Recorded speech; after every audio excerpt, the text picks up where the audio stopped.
Okay, ಎರಡು important, ಎರಡು ಕೂಡ ಒಂದಷ್ಟು ಕ್ವಶನ್ ರಿಪೀಟ್ ಆಗ್ತವೆ. ಸೊ ಹಾಗಾಗಿ this series is very important.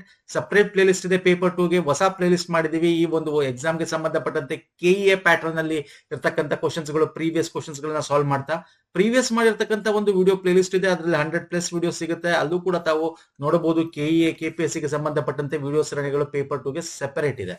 Okay, ಎರಡು ಪ್ಲೇ ಲಿಸ್ಟ್ ಗಳ ಲಿಂಕ್ ಗಳನ್ನ ಇದೇ ವಿಡಿಯೋದ ಕೆಳಗೆ ಡಿಸ್ಕ್ರಿಪ್ಷನ್ ಬಾಕ್ಸ್ ಅಲ್ಲಿ ಕೊಡ್ತೀನಿ ಸ್ನೇಹಿತರೆ. ಹಾಗೆ ನಮ್ಮ ಟೆಲಿಗ್ರಾಮ್, ಇನ್ಸ್ಟಾಗ್ರಾಮ್ ಫಾಲೋ ಮಾಡಿಂದ ಮಾಡ್ಕೊಳ್ಳಿ. ಲಿಂಕ್ ಇದೇ ವಿಡಿಯೋದ ಕೆಳಗೆ ಡಿಸ್ಕ್ರಿಪ್ಷನ್ ಬಾಕ್ಸ್ ಇದೆ. ನಾವು ಅಲ್ಲೂ ಕೂಡ ಶೇರ್ ಮಾಡ್ತೀವಿ ಲಿಂಕ್ಸ್ ಗಳನ್ನ. ಎಕ್ಸಾಮ್ ರಿಲೇಟೆಡ್ ಇನ್ಫಾರ್ಮೇಶನ್ಸ್, ಅಪ್ಡೇಟ್ಸ್ ಗಳು ನಿಮಗೆ ಸಿಗ್ತಾ ಹೋಗ್ತದೆ. ಸೊ ಬನ್ನಿ, ನಾನು ತಡ ಮಾಡಲ್ಲ ಕ್ವಶನ್ಸ್ ಬಂದ್ಬೋಣ. ಕರ್ನಾಟಕ ಇತಿಹಾಸಕ್ಕೆ ಸಂಬಂಧಿಸಿದ ಮೊದಲನೆಯ ಕಾದಂಬರಿ ನೋಡಿ, ದಯವಿಟ್ಟು ಅರ್ಥ ಮಾಡ್ಕೊಳ್ಳಿ. ತುಂಬಾ ಜನ, ನಾನು ಎಷ್ಟೋ ವಿಡಿಯೋಗಳಲ್ಲಿ ಲಿಸ್ಟ್ ಗಳ ನಾವು ಕೂಡ ಕೊಟ್ಟಿದೀವಿ ನಿಮಗೆ, ಏನು ಕನ್ನಡದ ಮೊದಲಗಳು ಅಂತ ಹೇಳಿ. ನೀವು ಈಗ ನೋಡ್ತೀರಾಗ ಚೋರಗ್ರಹಣ ತಂತ್ರ, ಇಂದಿರೆ ಅಂಡ್ ಕುಮಿದಿನಿ ಇಂದಿರಾಬಾಯಿ. ಕಣ್ಮುಚ್ಕೊಂಡು ಟಿಕ್ ಹಾಕ್ಬಿಡ್ತಾರೆ ಇಂದಿರಾಬಾಯಿ ಅಂತ. This is wrong. C, Indirabai ಬಂದು ಸಾಮಾಜಿಕ ಅಥವಾ ಆಧುನಿಕ ಅಂತ ಕರಿತೀವಿ. ಈ ಕ್ವಶನ್ ಏನ್ ಕೇಳಿದ, ದಿಸ್ ಇಸ್ ಇಂಪಾರ್ಟೆಂಟ್. ಇತಿಹಾಸಕ್ಕೆ ಸಂಬಂಧಿಸಿದ ಅಂದ್ರೆ ಏನಂತ, ಐತಿಹಾಸಿಕ ಮೊದಲ ಕಾದಂಬರಿ ಯಾವುದು ಅಂದ್ರೆ ಕುಮಿದಿನಿ. ಕುಮಿದಿನಿ ಯಾರು ಬರೆದ್ರು, that is also very important. Indirabai ಯಾರು ಬರೋದು, ದಟ್ ಈಸ್ ಆಲ್ಸೋ ಇಂಪಾರ್ಟೆಂಟ್. ಮತ್ತೆ ಎಕ್ಸಾಮ್ ಅಲ್ಲಿ ಇದನ್ನ ಪದೇ ಪದೇ ಕೇಳ್ತಾನೆ. ಗಗಳನಾಥರ ಬರೆದಿರ್ತಕ್ಕಂಥ ಕುಮಿದಿನಿ 1913 ಬರ್ತಕ್ಕಂಥದ್ದು ಸ್ನೇಹಿತರೆ. ಓಕೆ, ಯಾಕಂದ್ರೆ ತುಂಬಾ ಜನ, ಯಾಕೆ ಇಂದಿರಾಬಾಯಿ ಏನಿದೆ ಇದನ್ನ ಗುಲ್ವಾಡಿ ವೆಂಕಟರಾಯರು ಬರೀತಾರೆ 1899. ಹಂಗಾಗಿ ಇದು ಮೊದಲ ಕಾದಂಬರಿ. ಎಸ್, ಇಲ್ಲಿ ನಿಮಗೆ ಕ್ವಶನ್ ಅಲ್ಲಿ ಇತಿಹಾಸಕ್ಕೆ ಅಥವಾ ಸಾಮಾಜಿಕ ಏನೂ ಬರದೆ ಜಸ್ಟ್ ಮೊದಲ ಕಾದಂಬರಿ ಅಂತ ಕೊಟ್ರೆ ಅವಾಗ ಆನ್ಸರ್ ಮಾಡಿ ಇಂದಿರಾಬಾಯಿ ಅಂತ.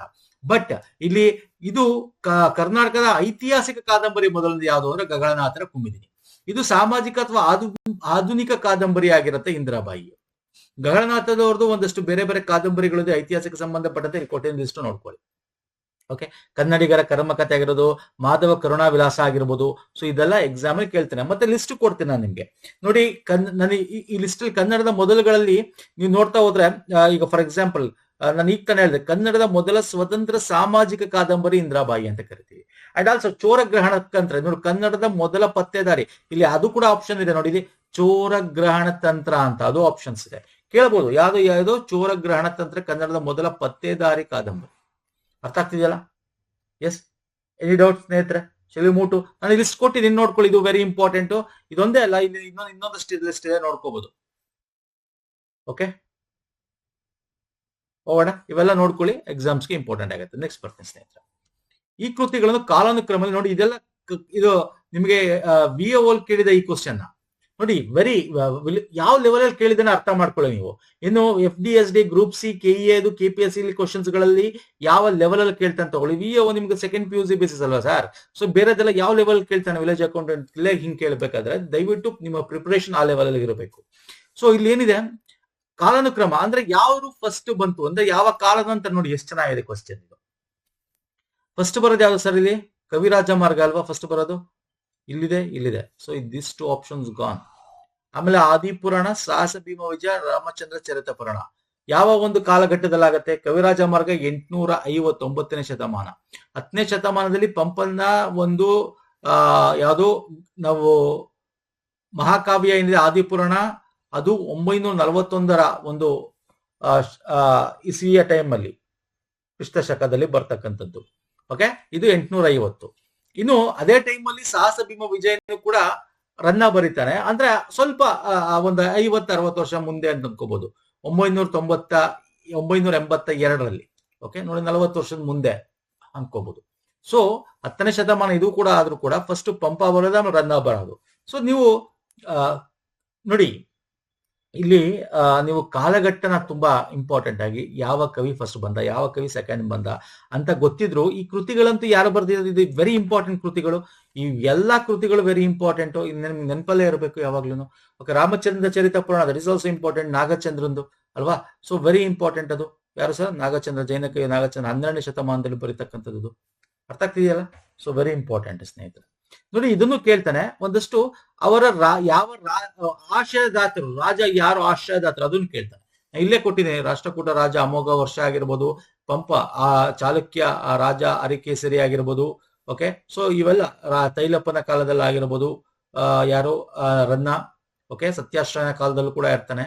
ಹಾಗೆ ಸೊ ಇವೆಲ್ಲ ಕೂಡ ಒಂದ್ಸಲ ನೋಡ್ಕೊಳ್ಳಿ. ನೆಕ್ಸ್ಟ್ ಬರ್ತೇನೆ. ಶ್ರವಣ ಬೆಳಗೊದ ಶಾಸನ 1131 ಶಾಸನ ಚಿತ್ರವಾಗಿರುವ ಮಾಚಿ ಕಬ್ಬೆ ಯಾರು? ಯಾರು ಮಾಚಿ ಕಬ್ಬೆ? ಮಾಚಿ ಕಬ್ಬೆದು ಒಂದು ಶಾಸನದಲ್ಲಿ ಒಂದು ಕಥನೆ ಇದೆ. ಬದನೆಕಾಯಲ್ಲಿ ತಗೊಂಡೋಗಿ ಹಾಲನ್ನ ಎರಿತಕ್ಕಂಥದ್ದು ಒಂದು. ಓಕೆ, ಮಾಚಿ ಕಬ್ಬೆ ಶಾಂತಲಾ ದೇವಿಯ ತಾಯಿ ಅಂತ ಹೇಳ್ತಾರೆ. ಶಾಂತಲಾ ದೇವಿಯ ತಾಯಿ ಮಾಚಿ ಕಬ್ಬೆ ಅಂದ್ರೆ ವಿಷ್ಣುವರ್ಧನ ಅತ್ತೆ. ವಿಷ್ಣುವರ್ಧನನ ಹೆಂಡತಿ ಶಾಂತಲಾ ಅಲ್ಲ ಸರ್. ಇಲ್ಲಿ ಒಂದು ಕತೆ ಇದೆ. ಒಂದು ಕತೆ ಏನು ಅಂದ್ರೆ, ಆ ಶಾಸನದಲ್ಲಿ ಶಾಸನೋಕ್ತ ಕತೆ ಇದೆ. ಅದರಲ್ಲಿ ಮಾಚಿ ಕಬ್ಬೆ ಮಹಿಳೆಯವಳು ಬೆಟ್ಟದ ಮೇಲಿರುವ ಬೃಹತ್ ಗೊಮ್ಮಟದ ವಿಗ್ರಹವನ್ನು ಒಂದು ಬದನೆಕಾಯಿಲಿ ತಂದ ಹಾಲಿಂದ ಅಭಿಷೇಕ ಮಾಡಿದಳು ಅಂತ. ಸೊ ಅವಳೇ ಮಾಚಿ ಕಬ್ಬೆ, ಏನು ಶಾಂತಲಾ ದೇವಿಯ ತಾಯಿ ಮಾಚಿ ಕಬ್ಬೆ ಅಂತ ಉಲ್ಲೇಖ ಇದೆ ಅಂತ ಹೇಳ್ತಕ್ಕಂಥದ್ದು ಹೇಳ್ತಾರೆ. ಸೊ ಹಂಗಾಗಿ ಅವಳೇ ಆಗಿದ್ರೆ ಏನಾಗ್ಬೇಕು? ವಿಷ್ಣುವರ್ಧನಕ್ಕೆ ಹತ್ಯೆ ಆಗ್ಬೇಕು. ಓಕೆ, ನೆಕ್ಸ್ಟ್ ಬರ್ತೇನೆ. ಕೃತಿ ಮತ್ತು ಲೇಖಕರ ಸರಿಯಾದ ಹೊಂದಾಣಿಕೆಯನ್ನು ಗುರುತಿಸಿ. ಓಕೆ, ಇಮ್ಮಗರಿ ಕಂದರ ಒಳತೋಟಿ ಕೃಷ್ಣನ ಕೊಳಲು. ನೋಡಿ, ಇಮ್ಮಗರಿ ಕಂದರ ವೀಕ್ ಗುರುಕಲ್ಲ, ಇದೊಂದು ಕವನ ಸಂಕಲನ ಇದೆ. ಕವನ ಸಂಕಲನ ಯಾರು ಹೇಳ್ತೀರಾ? ಕವನ ಸಂಕಲನ. ಒಳತೋಟಿ ಅಗೇನ್ ಯು ಆರ್ ಅನಂತಮೂರ್ತಿ ಇಲ್ಲ, ಅಡಿಗರದು. ಇದು ಅಡಿಗರು. ಕೃಷ್ಣನ ಕೊಳಲು, ಎಸ್ ದಿಸ್ ಕರೆಕ್ಟ್ ಇದೆ. ಭೂಮಿಗೀತ ಇದು ಅಷ್ಟೇ ಅಡಿಗರದು. ಅರ್ಥ ಆಗ್ತಿದೆಯಲ್ಲ? ಸೊ ಇಲ್ಲಿ ಕೊಟ್ಟಿದ್ದೀನಿ. ಹಿಮಗಿರಿ ಕಂದರ ನರಸಿಂಹಸ್ವಾಮಿ ಅವ್ರದ್ದು ಕವನ ಸಂಕಲನ, ಜನಪ್ರಿಯ ಕವನ ಸಂಕಲನದು. ಒಳತೋಟಿ ಅಡಿಗರ್ದು, ಭೂಮಿಗೀತ ಕೂಡ ಅಡಿಗರ್ದು, ನವ್ಯ ಕಾಯಿತಕ್ಕೆ. ನೋಡಿ, ಅಡಿಗರ ಬಗ್ಗೆ ಮುಂದೆ ಇನ್ನೊಂದಷ್ಟು ಕ್ವಶನ್ಸ್ ಇದೆ, ಅವ್ರ ಬಗ್ಗೆ ಡೀಟೇಲ್ ಆಗಿ ತಿಳ್ಕೊಳ್ಳೋಣ. ಸೊ ಇಲ್ಲಿ ಬೇಡ, ಸೊ ನೋಡ್ಕೊಳ್ಳಿ ಇದು. ಸೊ ಇಲ್ಲಿ ಕರೆಕ್ಟ್ ಆಗಿರೋದು ಯಾವ್ದು ಕೇಳಿರೋದು? ಸೊ ಇದು.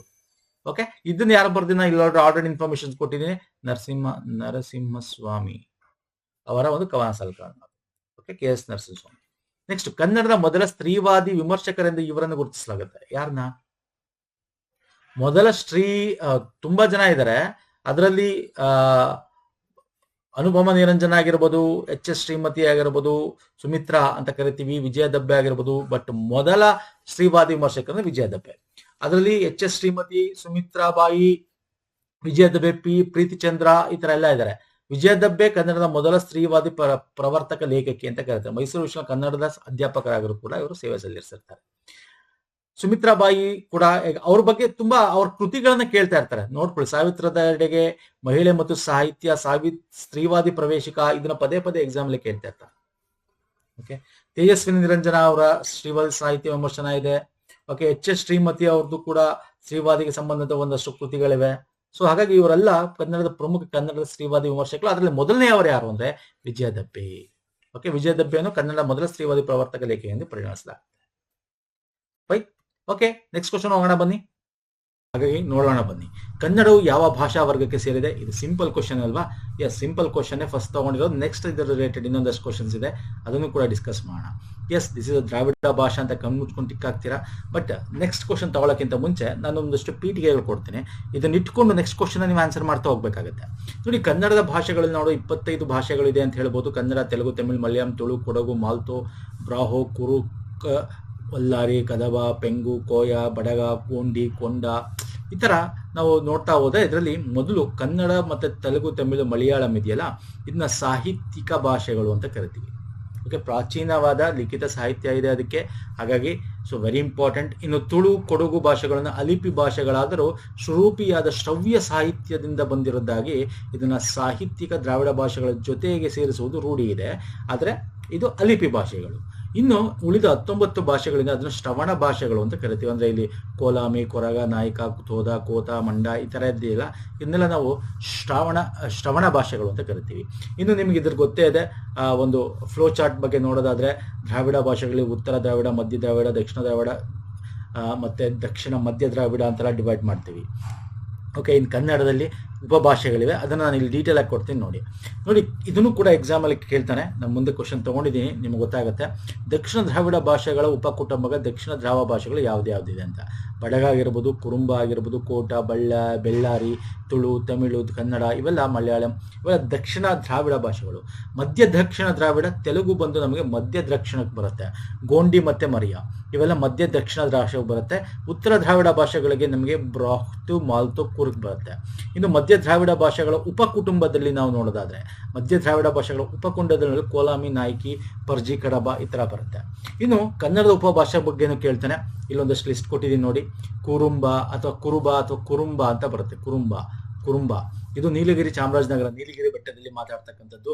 ಇನ್ನು ನಾವು ಚಾಮರಾಜನಗರ ಆ ಕಡೆ ಹೋದ್ರೆ ನಮಗೆ ಶೋಲಿಗ ಅಥವಾ ಸೋಲಿಗ ಅಂತ ಬರುತ್ತೆ, ಕೊಳ್ಳೇಗಾಲ ನೀಲಗಿರಿ ಹತ್ರ. ಹಾಲಕ್ಕಿ ಶಿವಮೊಗ್ಗ ಚಿಕ್ಕಮಗಳೂರು, ಹವ್ಯಕ ಕರಾವಳಿ ಉತ್ತರ, ಇವೆಲ್ಲ ಕನ್ನಡದ ಉಪಭಾಷೆಗಳು. ಮತ್ತೆ ಉರುಳಿ ಅಂತ ಕನ್ನಡದ ಉಪಭಾಷೆಗಳು ನಿಮಗೆ ಬೇರೆ ರಾಜ್ಯದ ಗಡಿ ಅಂದ್ರೆ ನಮ್ಮ ರಾಜ್ಯದ ಗಡಿಗಳಲ್ಲೂ ನೋಡ್ಬೋದು. ಹಾಟ್ಕರ್ ಅಥವಾ ಕಾಟ್ಕ ಅಂತ ಕರಿತೀವಿ, ಮಹಾರಾಷ್ಟ್ರದ ಅಲ್ಲಿ ಮಾತಾಡ್ತಾರೆ. ಉರುಳಿ ಕೃಷ್ಣಗಿರಿ ಜಿಲ್ಲೆ ತಮಿಳುನಾಡಲ್ಲಿ, ಹೋಲಿಯಾ ನಾಗ್ಪುರ್ ಜಿಲ್ಲೆ, ಇವೆಲ್ಲ ಕನ್ನಡದ ಉಪಭಾಷೆಗಳೇ ಇದು ಕೂಡ. ಓಕೆ, ಸೊ ಬಡಗ ನೀಲಗಿರಿ ಅಲ್ಲಿ ಮಾತಾಡ್ತಕ್ಕಂಥ ಒಂದು ಭಾಷೆ ಕೂಡ. ಓಕೆ, ಈಗ ನೋಡಿ ಆನ್ಸರ್ ಮಾಡಿ. ಉತ್ತರ ದ್ರಾವಿಡ ಭಾಷೆಯಲ್ಲಿ ಸೇರುವ ಭಾಷೆ ನೋಡಿ. ಉತ್ತರ ದ್ರಾವಿಡ, ದಕ್ಷಿಣ ದ್ರಾವಿಡ ಭಾಷೆ, ಇದನ್ನ ಹಿಂಗೆ ಕೇಳ್ತಾನೆ ಎಕ್ಸಾಮ್ ಅಲ್ಲಿ, KPSC ಇದೆ. ಸೊ ಉತ್ತರ ದ್ರಾವಿಡ ಅಂತ ತಕ್ಷಣ ಕಣ್ಣು ಮುಚ್ಕೊಂಡು ಟಿಕ್ ಹಾಕ್ಬೋದು. ಯಾವ್ದು ಸರ್ ಹೇಳ್ತೀರಾ ಫಟಾಫಟ್ ಅಂತ? ಕುರುಕ್, ಮಾಲ್ತೋ, ಬ್ರಾಹು. ಈ ತರ ನಾನು ನಿಮಗೆ ತೋರಿಸ್ತೆ ಇಲ್ಲಿ ನೋಡಿ. ಉತ್ತರ ದ್ರಾವಿಡ ಭಾಷೆಗಳು 3 ಇದೆ, ಬ್ರಾಹು, ಮಾಲ್ತೋ, ಕುರುಕ್. ಓಕೆ, ಸೊ ಈಗ ಇನ್ನೊಂದು ಇದು ರಿಲೇಟೆಡ್ ಇವುಗಳಲ್ಲಿ ನೋಡಿ, ಇದು KPSC ಬಂದಿರೋ ಕ್ವಶನ್, ಕನ್ನಡ ಉಪಭಾಷೆಗಳು ನೋಡಿ. ಎಲ್ಲಾ ತರ ಕ್ವಶನ್ಸ್ ಇಲ್ಲಿ ಕವರ್ ಮಾಡ್ತಾ ಇದ್ದೀನಿ ನಾನು ನಿಮಗೆ, ಯಾಕಂದ್ರೆ ತುಂಬಾ ನ್ಯೂಸ್ ಅಲ್ಲಿ ಇದೆ, ಕೇಳುವಂತ ಚಾನ್ಸಸ್ ಇರುತ್ತೆ. ಇಲ್ಲಿ ಕನ್ನಡದ ಉಪಭಾಷೆಗಳು ಯಾವ್ದ್ಯಾವ್ದು? ಬಡಗ, ಕಾಟ್ಕು, ನಾಯ್ಕ, ತುಳು, ಕೊರಗ, ಬೆಳಾರಿ, ಕೋಟ, ಕುರುಂಬ, ಕೋಯ, ಗೋಂಡಿ, ಗೋಂಡಿ ಅಂತೂ ಅಲ್ವೇ ಅಲ್ಲ, ನಾವು ಹಿಂದೆ ನೋಡಿದ್ವಿ. ದ್ರಾವಿಡ ಭಾಷೆಯಲ್ಲಿ ಬರುತ್ತೆ, ಕನ್ನಡದ ಉಪಭಾಷೆಯಲ್ಲಿ ಬರಲ್ಲ. ಹಾಗಾಗಿ this is wrong answer. Okay, D ಎಲ್ಲಿದೆ, ದಸ್ ಇಸ್ ಗಾನ್ ಕೇಸ್ ಆಯ್ತು. ಇನ್ನು ಕುರುಂಬ ನಾವು ಈಗ ತಾನೇ ನೋಡಿದ್ವಿ ಕನ್ನಡದ ಉಪಭಾಷೆ ಅಂತ. ಕುರುಂಬ ಕೋಟ ಕನ್ನಡದ ಉಪಭಾಷೆ. Yes, B is correct. So B ಜೊತೆ ಇನ್ಯಾವ್ದು ಕರೆಕ್ಟ್? ತುಳು ನಾವು ಕನ್ನಡದ ಉಪಭಾಷೆ ಅಲ್ಲ, ಕನ್ನಡದಲ್ಲಿ ಇರ್ತಕ್ಕಂಥ ದಕ್ಷಿಣ ದ್ರಾವಿಡ ಭಾಷೆಯಲ್ಲಿ ಬರುತ್ತೆ. ಹಾಗಾಗಿ this is wrong answer. So option B is the right answer. A ಮತ್ತು B is the right answer. So ಬಡಗನ ನಾನು ನಿಮಗೆ ಹೇಳಿದೆ ನಿಮಗೆ ನೋಡಿ. ಬಡಗ ಬಂದು ಕನ್ನಡ ಉಪಭಾಷೆ, ನೀಲಗಿರಿ ಭಾಷೆ. ಓಕೆ, ಕಾಟ್ಕ ಅಂತ ಕರಿತೀವಿ, ನಾಸಿಕ್ ಜಿಲ್ಲೆಯಲ್ಲಿ ಬರುತ್ತೆ, ಕನ್ನಡದ ಉಪಭಾಷೆ ಅದು. ಓಕೆ, ಕಾಟ್ಕು, ನಾಯ್ಕ ಇವೆಲ್ಲ ಕನ್ನಡದ ಉಪಭಾಷೆಗಳು. ಕೋಂಟ, ಕುರುಂಬ, ಕೋಯ. ಓಕೆ, ನಾನು ಇಲ್ಲೂ ತೋರಿಸ್ತೀನಿ. ಇನ್ನು ಬೇರೆ ಬೇರೆ ಉಪಭಾಷೆಗಳಿದೆ ನೋಡಿ. ಕುಂದ ಕನ್ನಡ, ಕೋಟ ಕನ್ನಡ ಅಂತ ಬರುತ್ತೆ, ಕೋಟ ಕನ್ನಡ ಅಂತ ಬರುತ್ತೆ, ಶಿರಸಿ ಕನ್ನಡ. ನಾವು ನೋಡೋದಾದ್ರೆ ತುಂಬಾ ಕನ್ನಡ ಭಾಷೆಗಳಿದೆ. ಮೈಸೂರು ಕನ್ನಡ, ಕರಾವಳಿ ಕನ್ನಡ, ಹೈದರಾಬಾದ್ ಕನ್ನಡ, ಧಾರವಾಡ ಕನ್ನಡ, ಗುಲ್ಬರ್ಗ ಕನ್ನಡ, ಈ ತರ ಎಲ್ಲ ನಾವು ಕರಿತಾ ಹೋಗ್ತೀವಿ. ನಾನು ಇಲ್ಲೂ ಕೂಡ ಲಿಸ್ಟ್ ಕೊಡ್ತೇನೆ ನೋಡಿ. ಪ್ರಮುಖವಾಗಿ ಕುಂದ ಕನ್ನಡ, ಕೋಟ ಕನ್ನಡ, ಹವ್ಯಕ ಕನ್ನಡ, ಅರೆಭಾಷೆ, ಗೌಡ ಕನ್ನಡ, ಸೋಲಿಗ ಕನ್ನಡ ಅಂತೆಲ್ಲ ನಾವು ಕರಿತೀವಿ. ಇದೇ ರೀತಿ ನಾವು ನೋಡಿದ್ರೆ ಧಾರವಾಡದಲ್ಲಿ ಬೇರೆ ತರ ಮಾತಾಡ್ತಾರೆ, ಮಲೆನಾಡಲ್ಲಿ ಸ್ವಲ್ಪ ಬೇರೆ ಆಕ್ಸೆಂಟ್ ಇರುತ್ತೆ. ಸೊ ಹಾಗೆ ಬಡಗ ಕೂಡ ನಾವು ಕನ್ನಡದ ಉಪಭಾಷೆಯಂತೆಯೇ, ಯಾಕಂದ್ರೆ 1890 ಇದನ್ನ ಕನ್ನಡದೊಂದಿಗೆ ನಿಕಟ ಸ್ವಾಮ್ಯ ಇರ್ತಕ್ಕಂಥ ಆ ಭಾಷೆ ಹೋಲಿಕೆ ಮಾಡಿ ಬರ್ತಾ ಇದ್ರು. ಜೊತೆಗೆ ಹೋಲಿಯ, ಉರಾಳಿ ಇವು ಕೂಡ ಕನ್ನಡದ ಉಪಭಾಷೆಗಳು. ಓಕೆ, ಸೊ ಎಲ್ಲೆಲ್ಲಿ ನಾನು ಎಲ್ಲ ಲಿಸ್ಟ್ ಕೊಟ್ಟಿನಿ. ದಿಸ್ ಇಸ್ ವೆರಿ ಇಂಪಾರ್ಟೆಂಟ್ ಸ್ನೇಹಿತರೆ. ಕನ್ನಡದ ಉಪಭಾಷೆಗಳಿಗೆ ಕೇಳ್ತಾರೆ ಎಕ್ಸಾಮ್ ಅಲ್ಲಿ. ನಾಡೋರ್ ಆಗಿರ್ಬೋದು, ಅಂಕೋಲ ಆಗಿರ್ಬೋದು, ಯಾಕಂದ್ರೆ ದಿಸ್ ಕ್ವಶನ್ ಇಸ್ KPSC ಬಂದಿರೋ ಕ್ವಶನ್ ಇದು. Okay, so A, B is the right answer. Option 1 is the right answer. Fine. So next ಬಂದ್ಬಿಡೋಣ ಬನ್ನಿ. ಇವೆಲ್ಲ ನೋಡಿ, ಈ ತರ ಸಾಹಿತ್ಯಕ್ಕೆ ಸಂಬಂಧಪಟ್ಟಂತೆ ನಾವು ತುಂಬಾ ವಿಡಿಯೋಸ್ಗಳು ಮಾಡಿದ್ವಿ. ಪಾರ್ಟ್ 1, ಪಾರ್ಟ್ 2, ಪಾರ್ಟ್ 3 ಎಲ್ಲ ಇದೆ. 100+ ಕ್ವಶನ್ಸ್ ಇರೋದು. ಲಿಂಕ್ ನಾನು ಕೊಡ್ತೀನಿ ಇದೇ ವಿಡಿಯೋದ ಕೆಳಗೆ ಡಿಸ್ಕ್ರಿಪ್ಷನ್ ಬಾಕ್ಸ್ ಅಲ್ಲಿ ಕೊಡ್ತೀನಿ, ಅಥವಾ ನಮ್ಮ ಟೆಲಿಗ್ರಾಮ್ ಅಲ್ಲಿ ಶೇರ್ ಮಾಡ್ತೀನಿ, ಅಲ್ಲಿ ನಾನು ನೋಡ್ಕೋಬಹುದು. ಎಸ್, ನೆಕ್ಸ್ಟ್ ಕ್ವಶನ್ ಬನ್ನಿ. ಕರ್ನಾಟಕ ಸಂಗೀತ ಪಿತಾಮಹ ಎಂದು ಯಾರನ್ನು ಕರೆಯುತ್ತಾರೆ ಹೇಳ್ತೀರಾ? Easy question. ಕನ್ನಡ ಸಂಗೀತ ಪಿತಾಮಹ ಮತ್ತೆ ಪ್ರಹಸನ ಪಿತಾಮಹ ಯಾರು ಹೇಳಿ? ಕಮೆಂಟ್ ಮಾಡಿ ನೋಡೋಣ, ಹೇಳಿ. ಇವೆಲ್ಲ ಬರುತ್ತೆ ಎಕ್ಸಾಮ್ ಅಲ್ಲಿ. ಬಿರುದಾಂಕಿತಗಳು ಅಂತ ಕರಿತೀವಿ. Yes, this is right answer. Option 3 ಬಿರುದಾಂಕಿತ. ನಾನು ಲಿಸ್ಟ್ ಕೊಡ್ತೀನಿ ನಿಮ್ಗೆ, ಹೇಳ್ತೀರಾ? ಕನ್ನಡದ ಪ್ರಹಸನ ಪಿತಾಮಹ ಯಾರು? ಎಸ್, ಶ್ರೀ ಹರಿದಾಸರನ್ನ ಏನಂತ ಕರಿತೀವಿ ಹೇಳ್ತೀರಾ? ನಾನು ಲಿಸ್ಟ್ ಕೊಡ್ತೀನಿ, ನೋಡ್ಕೊಳ್ಳಿ. ಕನ್ನಡದ ಕುಲಪುರೋಹಿತ ಯಾರು? ಕನ್ನಡದ ಶೇಕ್ಸ್ಪಿಯರ್ ಯಾರು? ಕನ್ನಡ ಪ್ರಹಸನ ಪಿತಾಮಹ TP ಕೈಲಾಸಂ. ಓಕೆ, ಮತ್ತೆ ಕರ್ನಾಟಕ ಸಂಗೀತ ಪಿತಾಮಹ ಪುರಂದರದಾಸರು, ಅಭಿನವ ಕಾಳಿದ ಬಸಪ್ಪ, ಇವೆಲ್ಲ ಕೇಳಿದಾನೆ ಎಕ್ಸಾಮ್ ಅಲ್ಲಿ. ಓಕೆ, ಮತ್ತೆ ಕನ್ನಡ ಶಾಸನ ಪಿತಾಮಹ ವೆರಿ ಇಂಪಾರ್ಟೆಂಟ್. ಮತ್ತೆ ಪಾದರಾಯ, ಶ್ರೀ ಪಾದರಾಯರು ಯಾರು? ಹರಿದಾಸ ಪಿತಾಮಹ. ಶ್ರೀ ಪಾದರಾಯನ್ನ ನಾವು ಹರಿದಾಸ ಪಿತಾಮಹ ಅಂತ ಕರಿತೀವಿ. ವಚನಶಾಸ್ತ್ರ ಪಿತಾಮಹ ಫಾಗುವಾಳ ಕಟ್ಟಿ ಅವರು. ಸೊ ನೋಡಿ, ವೆರಿ ಇಂಪಾರ್ಟೆಂಟ್ ಲಿಸ್ಟ್ಗಳಿದು. ಸೊ ಇದರಲ್ಲೇ ಬರುತ್ತೆ ನಿಮ್ಮ ಕ್ವಶನ್ಸ್ಗಳು ನೋಡಿ. ಇಲ್ಲೂ ಒಂದಷ್ಟು ಲಿಸ್ಟ್ ಇದೆ. ಕನ್ನಡದ ಕಣ್ವ ಆಗಿರ್ಬೋದು, ಕರ್ನಾಟಕದ ಉಕ್ಕಿನ ಮನುಷ್ಯ ಯಾರು? ದಲಿತ ಕವಿ ಯಾರು? ಓಕೆ, ತಿಳಿಸುವ ನಿಘಂಟು ಯಾರು? ಪ್ರೇಮ ಕವಿ ಯಾರು? ಕನ್ನಡದ ಕಬೀರ್ ಯಾರು? ವೆರಿ ಇಂಪಾರ್ಟೆಂಟ್ ಕ್ವಶನ್, ಪದೇ ಪದೇ ಕೇಳ್ತಾ ಇರ್ತಾನೆ. ಕರ್ನಾಟಕದ ಗಾಂಧಿ, ಕನ್ನಡದ ಭಾರ್ಗವ ಯಾರು? ಎಸ್, 50 ನಾನು ಲಿಸ್ಟ್ ಕೊಟ್ಟಿದ್ದೀನಿ ಕನ್ನಡದ ಬಿರುದಾಂಕಿತಗಳು, ನೋಡ್ಕೊಳ್ಳಿ ಸ್ನೇಹಿತರೆ. ಫೈನ್. ಸ್ವಲ್ಪ ಮೂವತ್ತು ನೆಕ್ಸ್ಟ್ ಕ್ವಶನ್ ಬನ್ನಿ. ಕೆಳಗಿನಲ್ಲಿ ಶಾಸನ ತಜ್ಞರು ಯಾರು? ನಾನು ಈ ತರ ತೋರಿಸ್ತೆ. ಕನ್ನಡ ಶಾಸನ ತಜ್ಞ ಅಥವಾ ಪಿತಾಮಹ ಅಂತ ಕರಿತೀವಿ ಯಾರು? BL Rice, Benjamin Lewis Rice ಅಂತ ಅಲ್ವಾ? ಇಲ್ಲಿ ನೋಡಿದ್ವಲ್ಲ, ಇಲ್ಲಿ ನೋಡಿದ್ವಿ, ಇಲ್ಲಿ ಬಿ ಎಲ್ ರೈಸ್ನ ಇಲ್ಲಿ ನೋಡಿ B L Rice. Okay, Benjamin Lewis Rice ಅಂತ ಕರಿತೀವಿ. ನೆಕ್ಸ್ಟ್, ಲಾವಣಿಗಳನ್ನು ಸಂಗ್ರಹಿಸಿ ಸ್ಫಟಿಕಿಸಿದ ಪ್ರಮುಖ ಪಾಶ್ಚಾತ್ಯ ವಿದ್ವಾಂಸ. ಲಾವಣಿ ಬಗ್ಗೆ ನಮ್ಮ ಕನ್ನಡದವರು ಬೇರೆ ಬೇರೆಯವರು ಸಂಗ್ರಹ ಮಾಡಿದ್ದಾರೆ. ಇಲ್ಲಿ ಪಾಶ್ಚಾತ್ಯ ವಿದ್ವಾಂಸ ಕೇಳಿದ್ದಾನೆ. ಕಿಟಲ್ ಡಿಕ್ಷನರಿ ಇವರಂತೂ ಅಲ್ವೇ ಅಲ್ಲ, ಬಿ ಎಲ್ ರೈಸ್ ಅಂತೂ ಅಲ್ಲ. ಈಗ ತಾನೇ ನೋಡಿದ್ವಿ, John F Fleet is the right answer.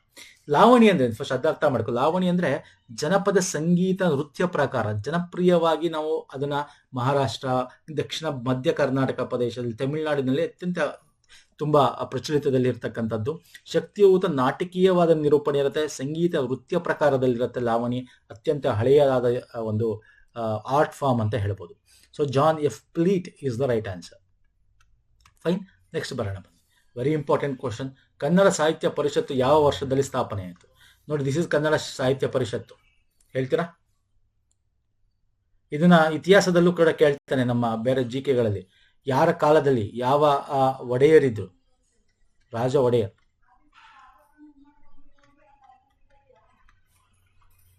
ಹೇಳ್ತೀರಾ?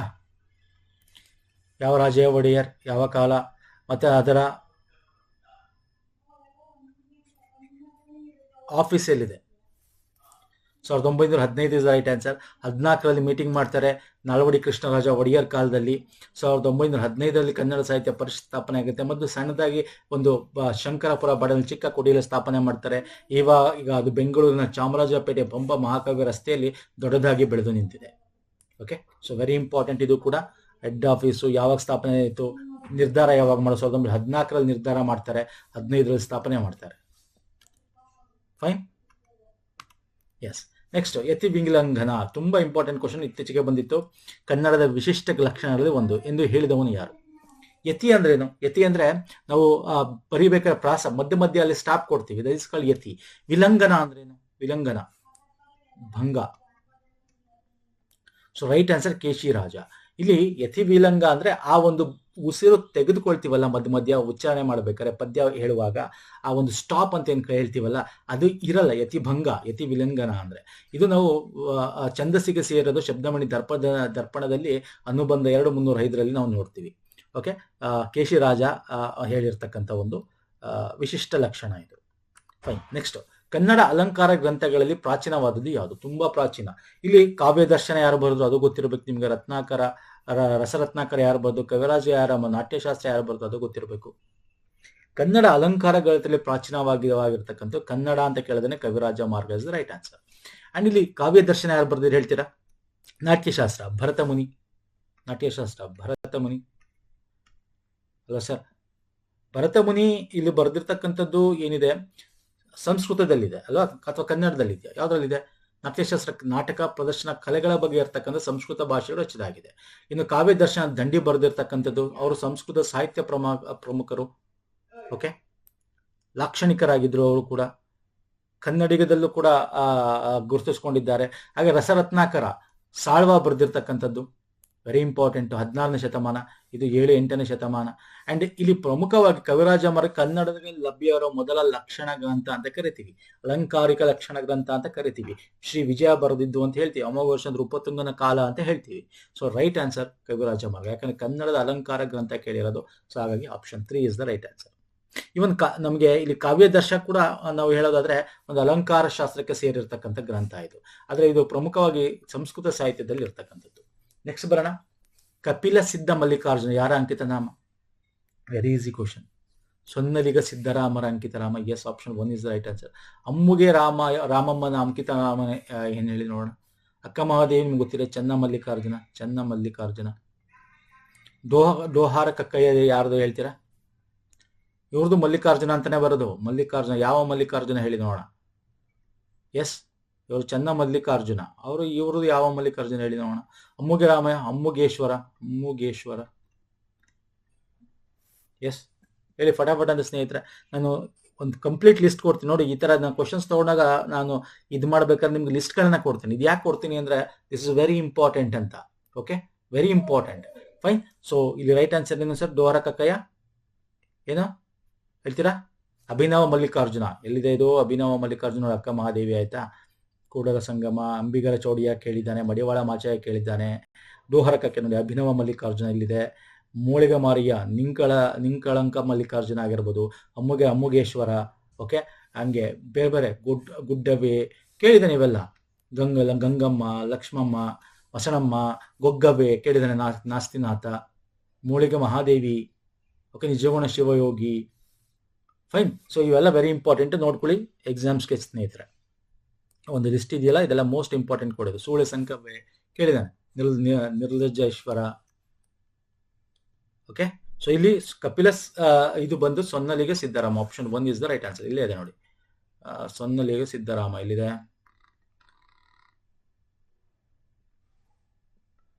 ಎಲ್ಲೋಯ್ತು ಹುಡುಕ್ತೀರಾ? ಇಲ್ಲಿಂದ ನೋಡಿ, ಕಪಿಲ ಸಿದ್ಧ ಮಲ್ಲಿಕಾರ್ಜುನ. ಫೈನ್. ನೆಕ್ಸ್ಟ್ ಬನ್ನಿ, ಕೃತಿ ಮತ್ತೆ ಕೃತಿಕಾರರು ಯಾರು ಬರ್ದಿರೋದು ಅಂತ ಹೇಳಿ.